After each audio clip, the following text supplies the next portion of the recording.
I'm going to talk to you about printing from your printer using just a memory card in the printer itself. Some photo printers allow you to insert your digital camera's memory card right in the front of the printer, which is very convenient if you just want to get the photos off of here and onto paper and you don't want to deal with computer software. First, find the slots on the front of your computer for inserting memory cards.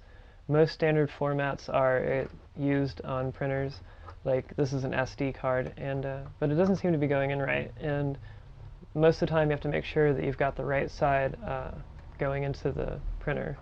As you see, there's a little tiny arrow here, and that tells us that the front of the card should be facing the arrow.